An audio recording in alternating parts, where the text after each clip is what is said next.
नमस्कार। कोविड-19 महामारी की तमाम ताज़ा खबरों को लेकर हम हाजिर हैं। इस महामारी को लेकर ये वो दौर है जब कुछ उम्मीदें जगाती खबरें हैं, मसलन कि लोगों के संक्रमण से ठीक होने की रफ्तार हर रोज बढ़ रही है, तो वहीं संक्रमण के मामले भी लगातार बढ़ रहे हैं और मौतों का आंकड़ा भी।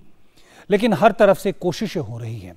अंतर्राष्ट्रीय स्तर पर भी यही कहा जा सकता है कि संक्रमण की रफ्तार में कमी तो आई है, लेकिन अब तमाम सरकारों पर आर्थिक गतिविधियों को भी शुरू करने का दबाव बढ़ता जा रहा है। मैं हूं ओम प्रकाश दास और शुरुआत करते हैं अपने इस बुलेटिन की कोविड अपडेट के साथ।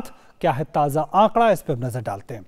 तो इस वक्त का आंकड़ा है, भारत की बात करें तो देश भर में कुल मामले 29,974 यानी करीब 30,000 तक यह आंकड़ा पहुंच चुका है। सक्रिय मामलों का जो आंकड़ा है वो 22,010 का आंकड़ा है। 22,010 का आंकड़ा है और जो ठीक हुए हैं लोग इलाज के बाद कोरोना संक्रमण का, उनका आंकड़ा 7,026 है। और जो मौतें हुई अब तक इस संक्रमण की वजह से देश भर में, उनका आंकड़ा 937 है। तो ये अपडेटेड आंकड़े इस वक्त के हैं। 30,000 तक आंकड़ा पहुंचता हुआ दिखाई दे रहा है भारत में। अब नजर डाल लेते हैं इस वक्त की हेडलाइंस पर। पिछले 28 दिनों में देश के 17 जिलों में कोरोना संक्रमण का कोई मामला नहीं। संक्रमण के दोगुने होने की रफ्तार बेहतर होकर हुआ 10 दिन।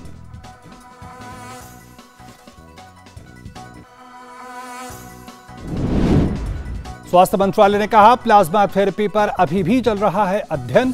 थेरेपी को नहीं मिली है आईसीएमआर की मंजूरी। आईसीएमआर की अनुमति के बगैर थेरेपी का उपयोग माना जाएगा अवैध।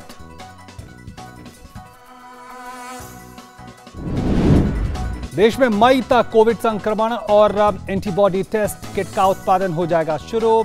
31 मई तक प्रतिदिन 1 लाख टेस्ट करने का लक्ष्य हासिल करने में मिलेगी मदद।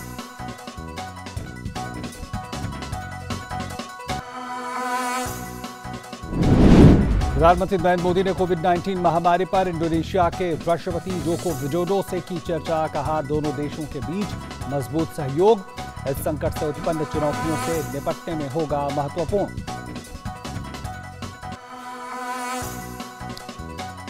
कोविड-19 के हल्के लक्षण वाले और संक्रमण के शुरुआती लक्षणों के मामलों में होम आइसोलेशन के लिए जारी हुए दिशा निर्देश। जिन घरों में लोगों को पर्याप्त सुविधाएं हैं वो अपने घरों में ही रह सकते हैं आइसोलेट।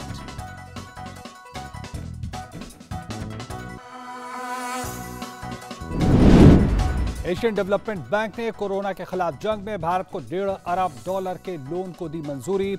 आर्थिक सहायता का इस्तेमाल होगा कोविड रोकथाम और आर्थिक रूप से कमजोर वर्गों के लिए।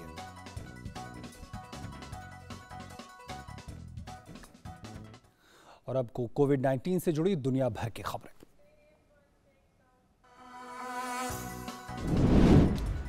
दुनिया भर में कोविड-19 के मामले बढ़कर हुए 30.5 लाख के पार। संक्रमण से मरने वालों का आंकड़ा 2,11,000 के पार।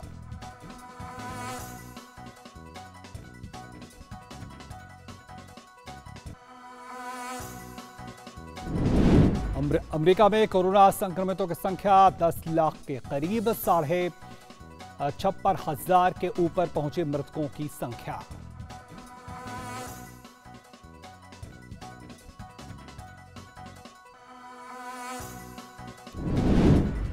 अमेरिका के बाद सबसे ज्यादा प्रभावित देशों इटली, स्पेन, फ्रांस और यूके में कोविड के कारण मृतकों की संख्या 20-20 हजार के पार।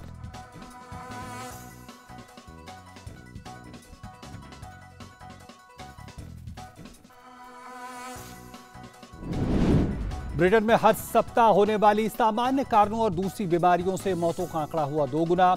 अब ब्रिटेन में 1,60,000 हुई कोविड संक्रमितों की संख्या।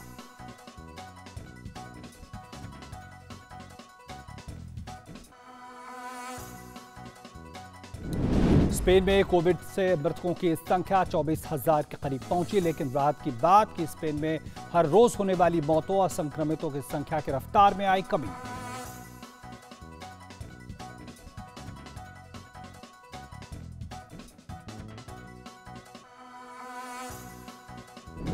कोरोना की वजह से एक साल टले ओलंपिक खेलों को लेकर टोक्यो ओलंपिक के प्रेसिडेंट ने कहा, अगर 2021 में नहीं हुए तो रद्द कर दिए जाएंगे ओलंपिक खेलों के आयोजन। ओलंपिक के आयोजन पर जापान पहले ही खर्च कर चुका है $13 बिलियन।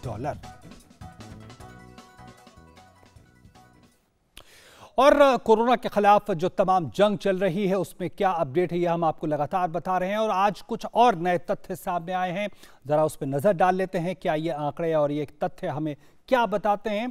तो भारत में 23.3% कोरोना संक्रमितों के ठीक होने की दर है, यानी जो रिकवरी रेट है वो लगातार बढ़ता जा रहा है। वो 23% से पार पहुंच गया है और पिछले 24 घंटों में 684 लोगों जो है वो संक्रमण से मुक्त हुए हैं।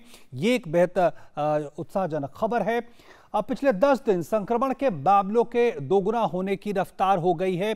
अब जो मामले हैं वो 10 दिन में दोगुने हो रहे हैं। लॉकडाउन से पहले 3 दिन में हुआ करते थे। इसके अलावा 17 जिलों में 28 दिनों से कोई भी मामला नहीं आया है 17 जिलों में। और इस सूची में जिलों की संख्या लगातार हम देख रहे हैं बढ़ रही है। भारत में प्लाज्मा थ्योरी की बात करें, थेरेपी की बात करें तो प्लाज्मा थेरेपी ICMR द्वारा स्वीकृत नहीं है। आज ये सरकार ने बिल्कुल साफ किया है और साथ में ये कहा है कि अभी ये प्रयोगात्मक स्तर पर है, यानी अभी इस पे प्रयोग चल रहे हैं, शोध चल रहा है। तो ये इसका एक मानक अभी तक तय नहीं हो पाया। और साथ ही प्लाज्मा थेरेपी पर ICMR भी कर रहा है शोध। तो तमाम एजेंसियों के साथ ICMR भी कर रहा है और प्लाज्मा थेरेपी का इस्तेमाल सिर्फ प्रयोग या शोध के स्तर पर है। ये बिल्कुल आज साफ किया है स्वास्थ्य मंत्रालय ने। और साथ में प्लाज्मा थेरेपी का इलाज के लिए प्रयोग जो अगर हो रहा है इलाज में पेशेवर तौर पर, तो ये गैर कानूनी है। इस तरह की बात आज स्वास्थ्य मंत्रालय ने साफ कर दी है। पिछले कुछ दिनों से प्लाज्मा थेरेपी पे बात हो रही थी और उसको लेकर एक तरह से चीज़ें अब साफ हुई हैं। इसके अलावा अगर हम देखें तो दुनिया के 20 देश जिनकी आबादी भारत के बराबर है, जो इस समय कोरोना संक्रमित हैं, उन 20 देशों में भारत के मुकाबले 84 गुना ज़्यादा मामले हैं। ये एक बहुत काबिल गौर वाली बात है जो भारत जैसी आबादी वाले देशों के लिहाज से देखें तो। और इन 20 देशों में भारत के मुकाबले मृत्यु दर भी 20 गुना ज़्यादा है, यानी भारत बेहतर करता हुआ दिखाई दे रहा है। और साथ में गुजरात को लेकर आज इंटर मिनिस्ट्रियल टीम जो दौरा कर रही थी उसके बारे में आज चीज़ें सामने आई हैं। गुजरात में आधुनिक तकनीकों का इस्तेमाल हो रहा है। इस वक्त गुजरात दूसरे नंबर पर है संक्रमण के मामले। इसके अलावा तकनीक से कोविड मामलों की पुख्ता ट्रैकिंग की जा रही है। जो कंटेनमेंट जोन है, अस्पतालों का दौरा किया गया है इस टीम के द्वारा और संतोषजनक स्थिति सामने आई है। इसके अलावा राहत सामग्री बंटवारे के दौरान सोशल डिस्टेंसिंग का पालन और जो तमाम दिशा निर्देश है उसका पालन होता हुआ दिखाई दे रहा है। श्रमिकों को लेकर विशेष ध्यान दिया जा रहा है गुजरात में। और चाहे राहत सामग्री के बंटवारे की बात हो या फिर उनके आर्थिक मदद की बात हो। इसके अलावा मोबाइल टेस्टिंग जैसी सुविधाएं भी है जिसका एक बड़ा असर गुजरात पर पड़ा है। ये सब बातें निकल कर आई है जो इंटर मिनिस्ट्रियल टीम का दौरा हुआ है। और लॉकडाउन का सख्ती से पालन हो रहा है। जिन इलाकों में बेहद ज़रूरत है वहाँ पर ज़्यादा ध्यान दिया जा रहा है, खासकर ध्यान दिया जा रहा है। तो ये चीज़ें आज निकल कर आई है। और पूरी दुनिया पे अगर नज़र डालें, जो सबसे शीर्ष 10 देश हैं जहाँ पे कोरोना संक्रमण के मामले सबसे ज़्यादा हैं, तो इस तरह की तस्वीर बनते हुए आप देख सकते हैं। अमेरिका में सबसे ज़्यादा, करीब हम देख रहे हैं 10 लाख तक ये आंकड़ा पहुँचता हुआ दिखाई दे रहा है। वहीं स्पेन में आप देखें आंकड़ा 2,29,000 से ज़्यादा हैं। फ्रांस में 1,65,000 से ज़्यादा। यूके में, यूनाइटेड किंगडम में हम देख रहे हैं लगभग 1.6 लाख का आंकड़ा है। जर्मनी में हम देख रहे हैं 1,58,000 से ज़्यादा का आंकड़ा है। इटली में करीब 2 लाख तक मामले पहुंच गए हैं। तुर्की में 1,12,000 से ज़्यादा मामले हैं। वहीं ईरान में 91,000 से ज़्यादा मामले हैं। और वहीं अगर हम बात कर लें चीन की तो 83,000 से ज़्यादा मामले हैं, करीब 84,000 के आसपास। और रूस में हम देखें तो 87,000 से ऊपर मामले हैं। भारत शीर्ष 10 देशों में नहीं आता है, लेकिन हमने यहाँ पे इसको दिखाया है। भारत का कि जो इस सूची में जो है वो काफ़ी नीचे आता है, वहाँ सिर्फ 30,000 तक के आसपास के अभी तक आंकड़े हैं। तो बेहद संतोषजनक बात। और पूरी दुनिया के लिहाज से देखें तो भारत लगातार बेहतर करता हुआ दिखाई दे रहा है। और वहीं केंद्रीय स्वास्थ्य एवं परिवार कल्याण मंत्रालय ने बेहद कम लक्षणों वाले कोरोना मरीजों के होम आइसोलेशन के संबंध में दिशा निर्देश जारी किए और कहा है कि चिकित्सक द्वारा मरीज में बहुत ही कम लक्षण मिले हों वो होम आइसोलेशन के लिए जा सकता है। इसके अलावा रोगी के घर पर सेल्फ आइसोलेशन की पर्याप्त व्यवस्था हो, ये वो दिशा निर्देश जो होम आइसोलेशन के लिए आज जारी किए गए हैं मंत्रालय के द्वारा। मरीज की देखभाल के लिए हर समय एक व्यक्ति रहना चाहिए, ये होम आइसोलेशन से जुड़ी पात्रता के बारे में है। पूरी अवधि के दौरान देखभालकर्ता और अस्पताल के बीच संपर्क बना रहना चाहिए। किस तरह से व्यक्ति में परिवर्तन क्या हो रहे हैं या नहीं हो रहे, मोबाइल पर आरोग्य सेतु ऐप डाउनलोड करना होगा और ये हर समय सक्रिय रहना चाहिए, जो आपको लगातार अपडेट भी देगा। रोगी नियमित रूप से अपने स्वास्थ्य की स्थिति के बारे में डिस्ट्रिक्ट सर्विलांस ऑफिसर को सूचित करेगा जो होम आइसोलेशन में है। रोगी सेल्फ आइसोलेशन से जुड़ी एक अंडरटेकिंग भर के भी देगा। तो ये इस तरह के दिशा निर्देश है। डॉक्टर की जरूरत कब है? जब रोगी को सांस लेने में कठिनाई हो। वैसे लोग जो होम आइसोलेशन में हैं उनको डॉक्टर की जरूरत तब महसूस होगी, जरूरत पड़ेगी जब छाती में दर्द हो, दबाव महसूस हो रहा हो। उस स्थिति में डॉक्टर से संपर्क करना होगा। मानसिक भ्रम या उठने में असमर्थता, इस तरह की जब परिस्थिति अगर रोगी के साथ बनती है, या होठों या चेहरे का नीला पड़ना, इस तरह के अगर संकेत मिल रहे हैं तो होम आइसोलेशन में जो रोगी है उसको डॉक्टर की ज़रूरत है। और इसकी समाप्ति कब होगी, ये ख़त्म कब होगा? मरीजों में यदि लक्षण समाप्त हो जाएं। इसके अलावा निगरानी करने वाला चिकित्सा अधिकारी लैब परीक्षण के बाद संक्रमण मुक्त होने का प्रमाण पत्र दे दे, तब ये होम आइसोलेशन खत्म होगा। मरीज में यदि लक्षण खत्म हो जाए तो इस तरह की परिस्थितियों के बाद जो है होम आइसोलेशन खत्म किया जा सकता है। और लॉकडाउन में रोजगार की दिक्कत ना हो, इसलिए मुजफ्फरनगर की गुड़ मंडी आसपास के सैकड़ों गांव में किसानों और मजदूरों के लिए बड़ा रोजगार का विकल्प बन रही है। मुजफ्फरनगर की इस गुड़ मंडी की मिठास आसपास के लोग भी महसूस कर रहे हैं, क्योंकि उन्हें इस लॉकडाउन में भी रोजगार मिल रहा है। आइए देखते हैं ये रिपोर्ट।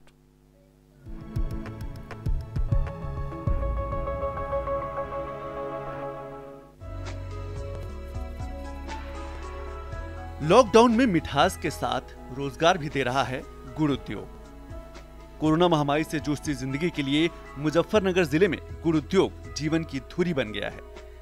कोल्हू में बनने वाला गुड़ मिठास के साथ ही हजारों लोगों को रोजगार भी दे रहा है। मुजफ्फरनगर के गांवों में गुड़ की सौंधी महक हवाओं में बिखरी है। 3000 से अधिक कोल्हुओं पर निरंतर गुड़ बनाने का काम चल रहा है। सरकार ने गुड़ बनाने वाले कोल्हुओं और चीनी मिलों को लॉकडाउन से मुक्त रखा है।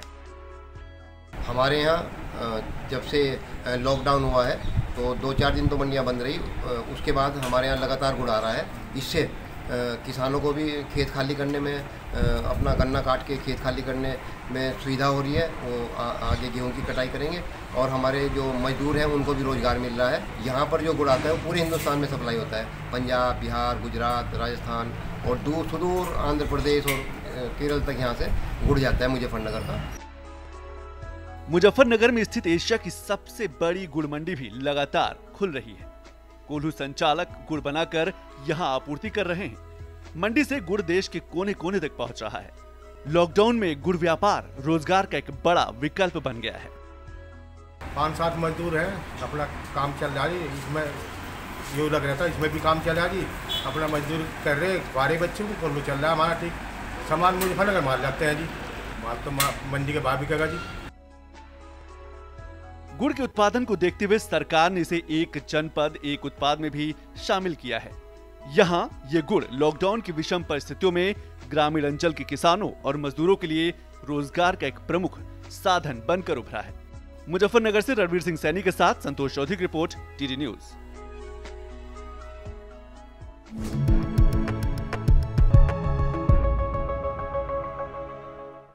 और ग्राउंड जीरो के इन रिपोर्टों की श्रृंखला में अब आपको मिलवाते हैं मध्य प्रदेश के कुछ ऐसे युवाओं से जो अपनी एक छोटी सी टीम बनाकर भूखों को खाना खिलाते हैं। देखते हैं रिपोर्ट।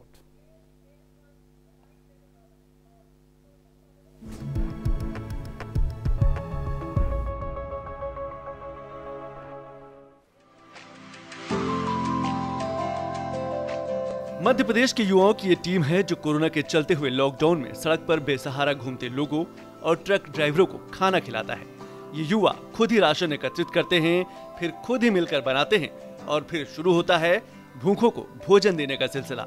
जरूरतमंदों और भूखों तक खाना पहुंचाने के सिलसिला पिछले कई सप्ताह से चल रहा है। ट्रक ड्राइवर या फिर अपने घरों को जाने वाले परिवारों को सड़क के किनारे रोककर खाना खिलाते हैं। सिर्फ इंसान ही नहीं, आसपास के जंगली जानवरों के लिए भी समय समय पर खाने की व्यवस्था की जाती है ताकि इंसानों पर निर्भर रहने वाले पशुओं को भी भूखा न रहना पड़े।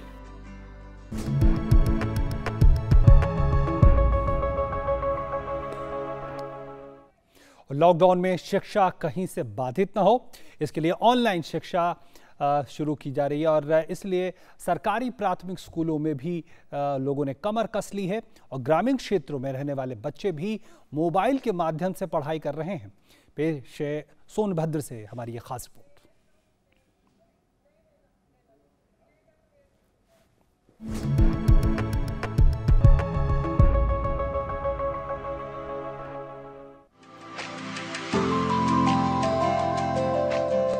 ये है उत्तर प्रदेश का सोनभद्र जिला।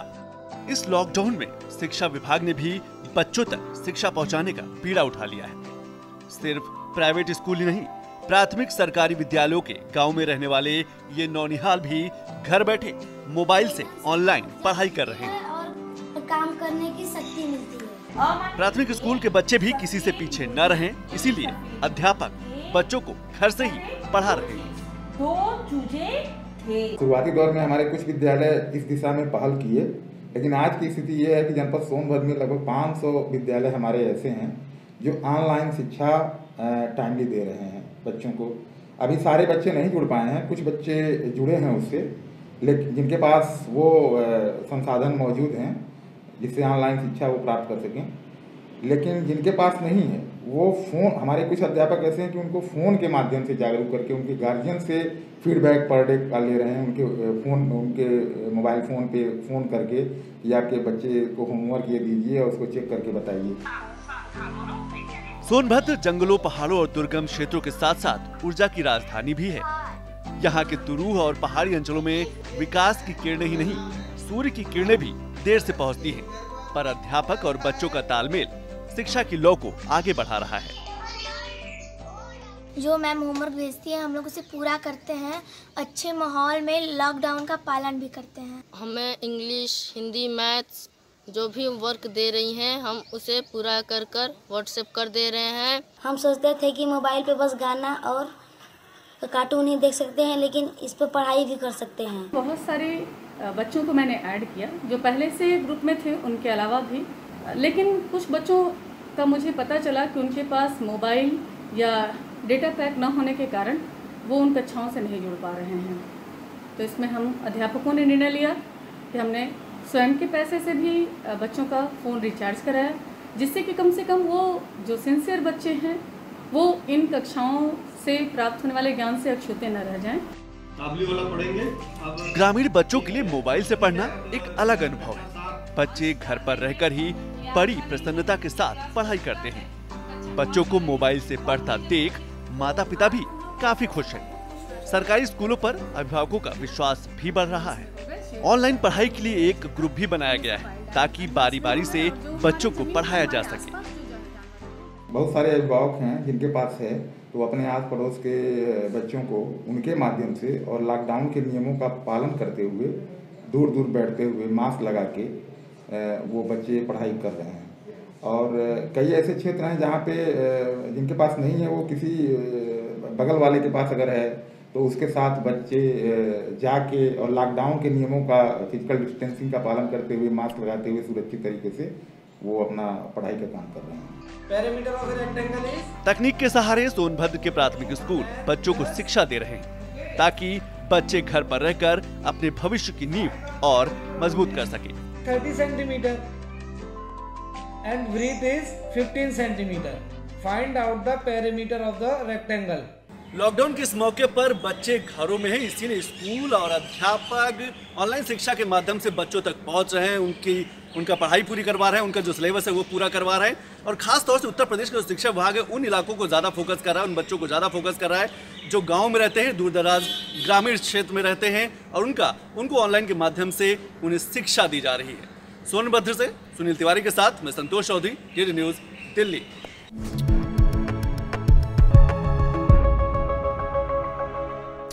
और कोरोना के खिलाफ इस जंग में कई तरह से कई अलग अलग माध्यमों के जरिए गलत खबरें, अफवाहें भी आ रही हैं, और हम अपने इस सेक्शन में, अपने कार्यक्रम के हिस्से में उन्हीं अफवाहों का सच बताएंगे। आइए नज़र डालते हैं दो ऐसी खबरों पर।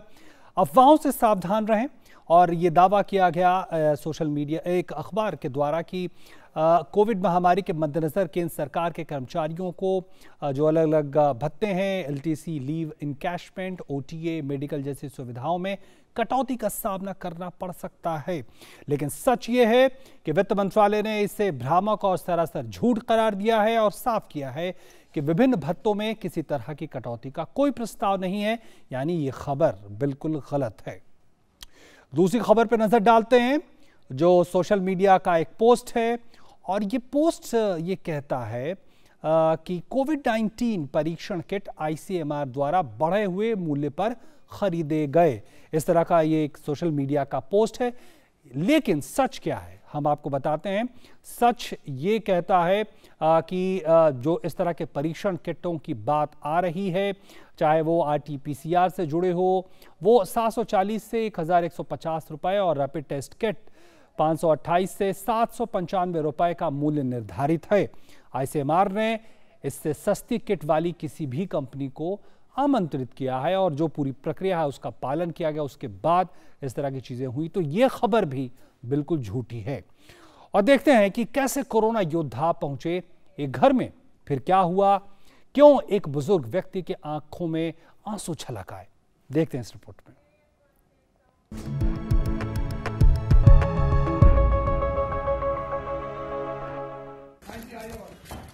क्या नाम है सर आपका?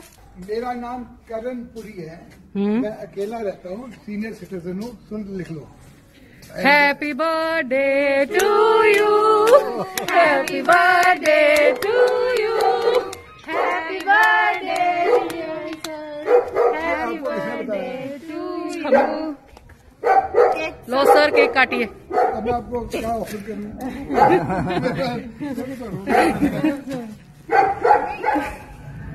मेरा बच्चे बाहर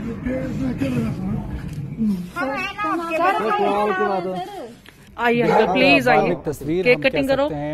लॉकडाउन के दौरान जब कैप लगा के अकेले हैं, वैसे में पुलिसकर्मी, उनके रिश्तेदार, उनके दोस्त हमराही बनकर सामने आए, और इन बुजुर्ग व्यक्ति का जन्मदिन था और उसमें वो अकेले नहीं रहे, और इस मौके को पुलिसकर्मियों और जो तमाम सुरक्षा में लगे लोग हैं एक परिवार के सदस्य की तरह सामने आए और उनके इस अकेलेपन को, उनके जन्मदिन को एक तरह से खुशियों से भर दिया। Happy birthday to you.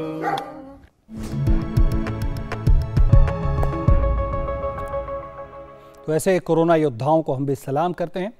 और आइए अब देखते हैं कि हमारे बच्चे घर पर रहकर क्या कर रहे हैं और कोरोना को लेकर क्या संदेश दे रहे हैं।